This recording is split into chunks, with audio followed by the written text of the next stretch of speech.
My name is Catherine Musakali, and I am the founder and chair of the Women on Boards Network.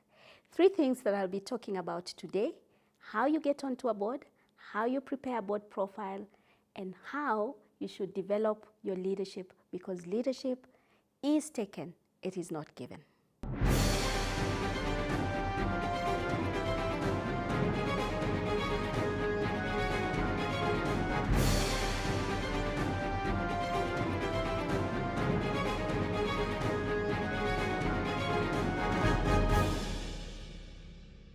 Hello there, welcome to yet another exciting episode of the Headhunter with me, Laban Cliff. As always, coming to you from Kofisi, our partners in this production. Today, as always, we are honored to welcome yet another thought leader, this time around talking about women on boards and of course just talking about board diversity. How do you ensure that happens? Well, I'm honored and glad to introduce to you none other than Madam Catherine Musakali. Before we proceed, take a look at our profile.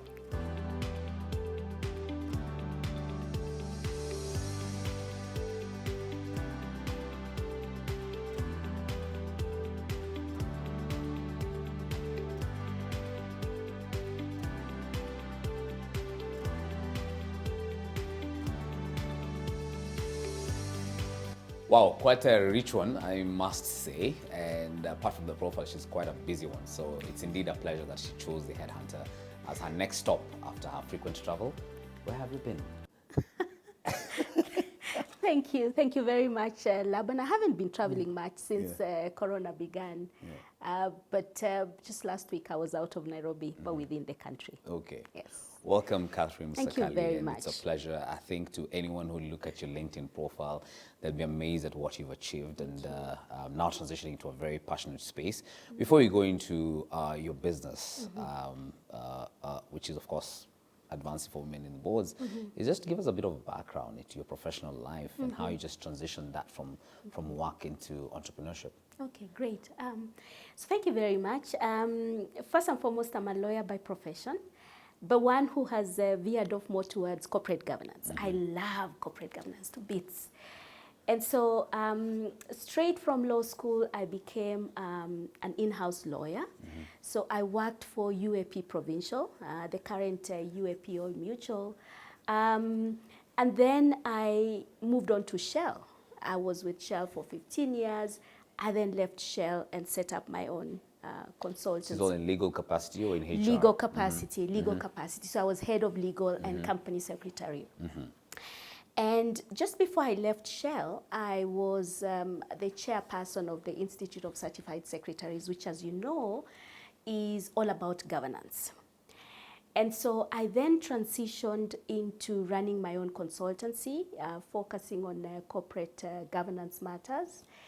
I was then requested by the CMA to assist them in drafting the Code of Corporate Governance for listed entities, and soon thereafter by the State Corporations Advisory Committee to assist them develop the Code of Corporate Governance for state corporations, the mwongozo that you know. And so my love has been governance. And my consultancy journey has been around governance, working with boards, working just to ensure that boards are adopting the best corporate governance practices. But as I was drafting the codes, one of the things that kept on tugging at my heart was that we were saying that boards should be diverse. But when I looked at the numbers in Kenya, the boards were not diverse. And whenever I asked the question, why don't you have women on boards? The answer was always, where do we find them? And even the few that we can find don't speak, are not adding value to our boards. So I said, okay, I will do something about it.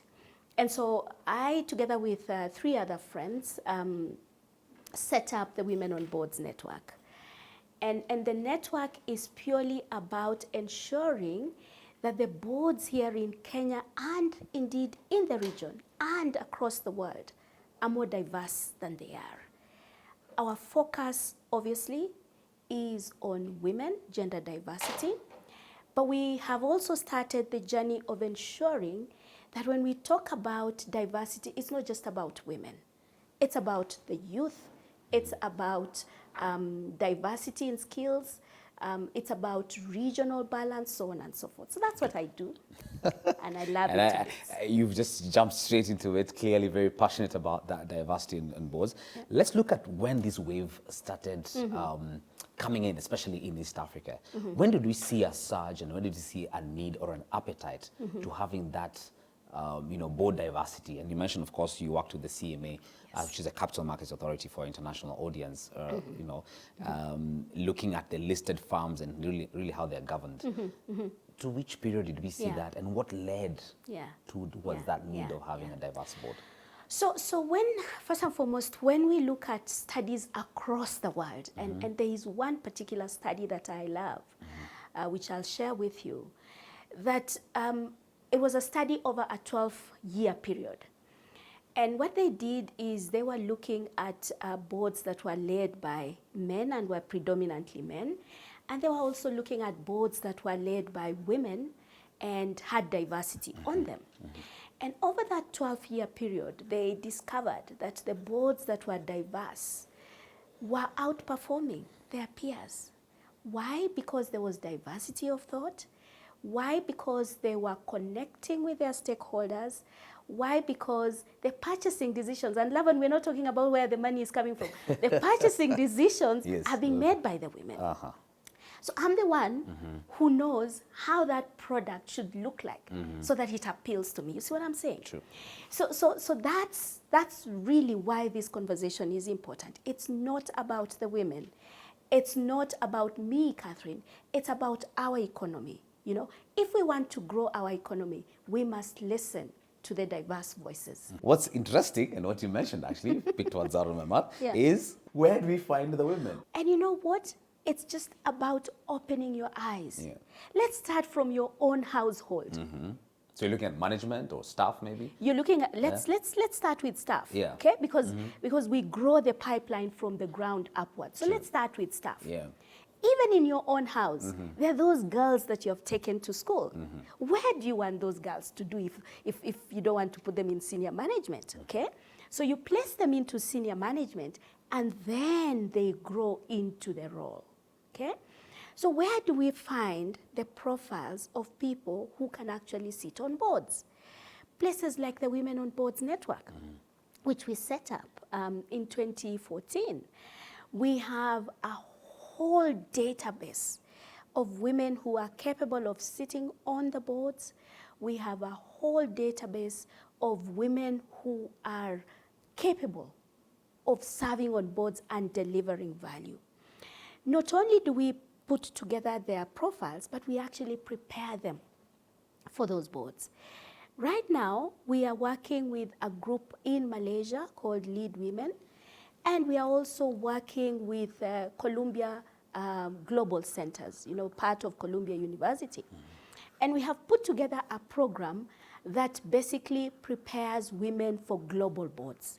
So if we in Kenya are preparing our women to sit on global boards, surely they can sit on Kenyan boards. And look at some of the, if you look at companies like BAT, chaired by a woman. I think about 50% of the board members are women.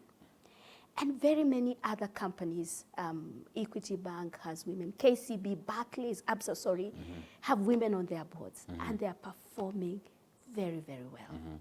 Any derivable, tangible benefits you've seen, especially for Kenyan companies, for having the women on boards? Because I know those are outliers. We still have a very male-dominated board, if I would say, for a lot of Kenyan companies. The beauty is that the narrative is changing. In 2017, I believe, when the Kenya Institute of Management did a study, they found that board positions were held by about 17%. 17% of the boards were populated by women. They did a similar study last year, jointly with KEPSA, and guess what?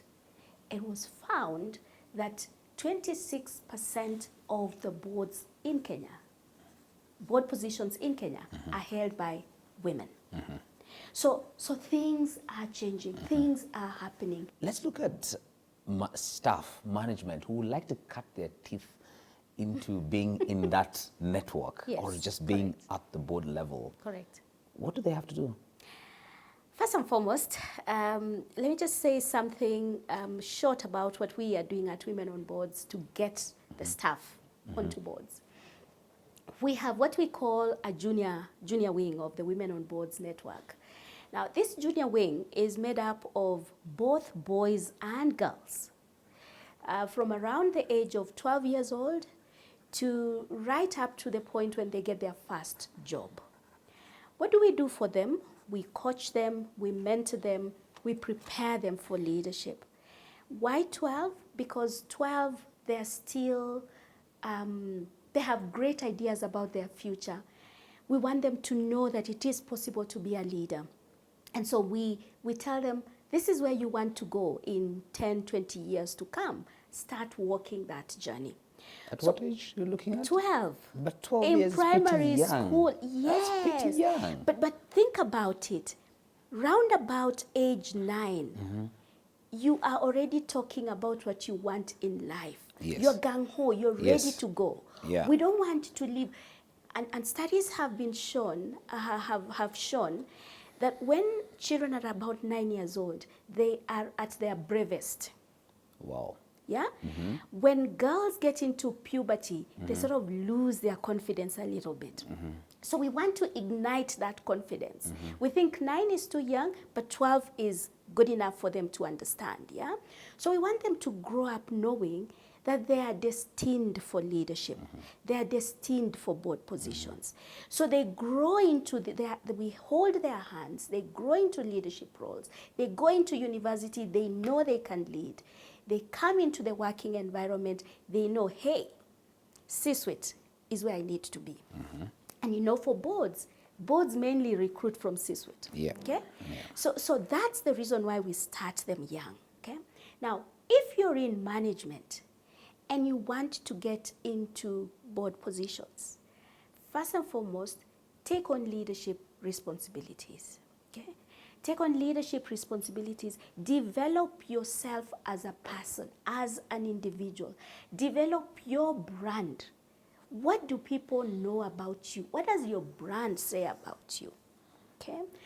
Stand out. Take on high impact roles. Network in the right places. Ask for those positions. Ask to serve on the boards. And when you get the opportunity, be the best that you can be. Leadership is not given, it is taken. And it is taken by how you develop and position yourself. Wow. Leadership is not given, it's taken. Most of us are waiting to be called.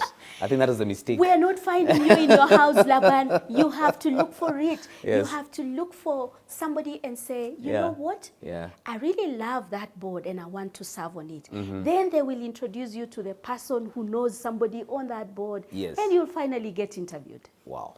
That's really great insights. Thank you. This is the lady who headhunts for women on boards and ensures that boards actually have inclusivity and they also have a diverse network. So you don't get these guests anywhere else, only on the Headhunter. So when we come back, we ask her about who else is she headhunting for her board network. Stay tuned.